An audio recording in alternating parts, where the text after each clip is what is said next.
get to read on all of this fast-moving development. Senator Rob Portman, who joins us right now. Senator, always good to see you. You know, it's interesting, Senator, as we look at the market's reaction, it's just a momentary, snapshot. Once snapped, that image is indeed shot. But I always think markets, Senator, look for some sort of closure or at least one unknown to be at least a known. And in this case, how far we will go, certainly in this country, to go after Vladimir Putin, even though it will hurt Americans. What do you think of that? I think you're right. I think there's more certainty after the president's announcement today.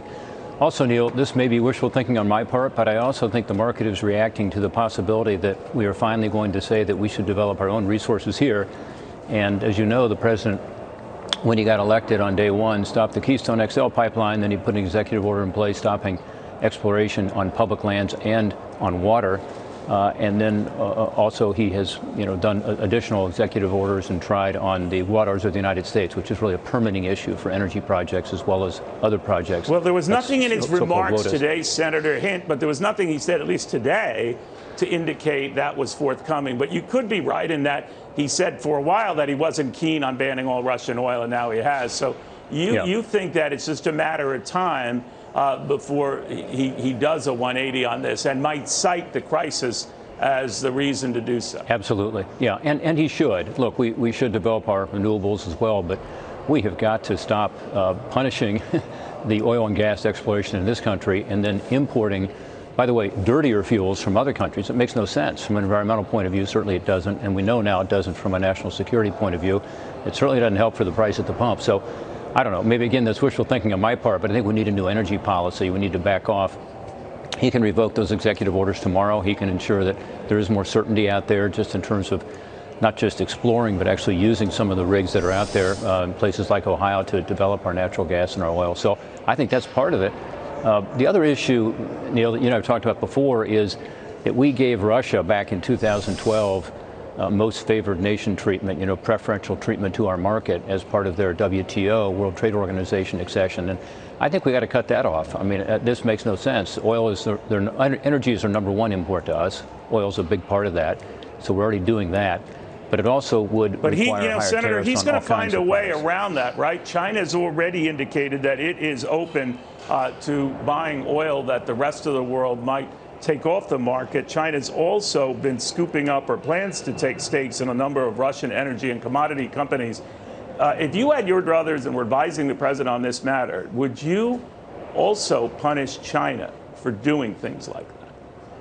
Well, I would certainly punish China should they provide weapons to Russia, which, as you know, have been requested, including armed drones. With regard to trade, what I think we need to do is isolate Russia as much as possible. So not just us, but other countries have the right to do this under the World Trade Organization, and they should. Not just the European countries, but also, some of the big economies in Asia, like Japan and like Korea. But would you, I get that, Senator, but would you move to sanction China if it finds a back way around these sanctions and measures, and in so doing complicates our efforts? Should China be punished for that? Well, I'm not sure how you would punish them directly for that. I think what you do is you say if you sell any arms or if you get involved in the fight. No, I get the arms thing, Senator. I'm sorry I wasn't clear. I get the arms thing. But the difference here is buying Russian oil that's essentially been stripped off the market, or we are saying no one buys it.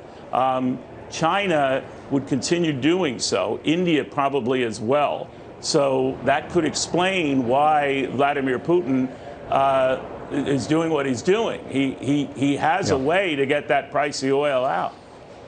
Well, he wants more markets, Neil, and your previous guest made this point that there's no pipeline at this point to China, although China certainly would like one at some point, but extremely expensive to do that. So the cost to Vladimir Putin from reducing his markets by taking the United States off the market and hopefully, again, freedom-loving countries all over the world do the same thing, that's going to hurt him. Look, the sanctions aren't going into effect immediately, but the noose is being tightened. And one of my concerns about the administration's announcement today and other announcements they've made on sanctions is the time frame, because they are talking about the June time frame as an example. Things may be over by then unless we act more quickly, not just with regard to sanctions, but also with regard to helping Ukraine with more military assistance, particularly planes. I'd love to have been on with your Polish friend a moment ago to talk more about planes from Poland, from Slovakia, from other countries like Bulgaria that have MiGs that they are willing to give to Ukraine, but they'd like to know that the United States will be there to help backfill over time to have more advanced fighters like F-16s, which, by the way, the Poles already have those as well. So this is something we also need to move forward on and do it quickly. So that, you mentioned those planes. It just, I know I'm going a little long here, but for good reason. That if Poland were to do that, Russia's already said that even the declaration of sending such weapons to Ukraine is tantamount to joining the conflict. I'm paraphrasing here, but do you think this war would widen if Poland does that? If Poland gets some of these weapons, these planes, these jets, and delivers them or gets them to Ukraine? I think it is absurd that that Russia should take that position. They're the ones who invaded a sovereign country. You remember during the Georgian conflict, Neil, we were, as the United States, sending in military assistance, sending in food and supplies with our own aircraft. And that was, I guess, as similar to this situation as you can find. And Russia, in the meantime, was taking over a couple of the provinces in Georgia. So we've done this before, although much more aggressively than we're doing now. All we're talking about is Poland making a decision, which they have the sovereign right to do, to provide more weapons to Ukraine. They're doing it already. This would just be another kind of weapon. So you don't think Russia would make good on that threat? I mean, you'd be going after a NATO country. There's great risk in that, but you don't think that this could widen the conflagration? Neil, Vladimir Putin has already said that the sanctions are an act of war. I mean, he has made these proclamations again and again on everything that's happening. Stingers, he has said, and javelins are a problem. So, I mean, I think we've got to stop worrying about too much what makes Vladimir Putin mad and start defending Ukraine.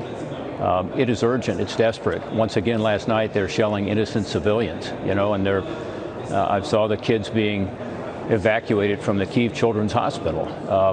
They have bombed schools, and they have bombed apartments, and they have bombed hospitals. I mean, this is unbelievable. We cannot stand back and just let it happen. At the very least, we've got to provide the Ukrainians what they need to defend themselves. And what they tell me is they want the airplanes. The airplanes could be very helpful right now because air power obviously is a huge determinant of what happens in the next couple of weeks here. So the United States position, I think, is that we want to do it, but do it maybe over a long period of time. We don't have a long period of time here. We need to get these planes into the hands of the Ukrainian pilots who know how to fly them, the MiGs, and help them to be able to defend themselves. All right, Senator, thank you very, very much. Very busy news day to put it mildly.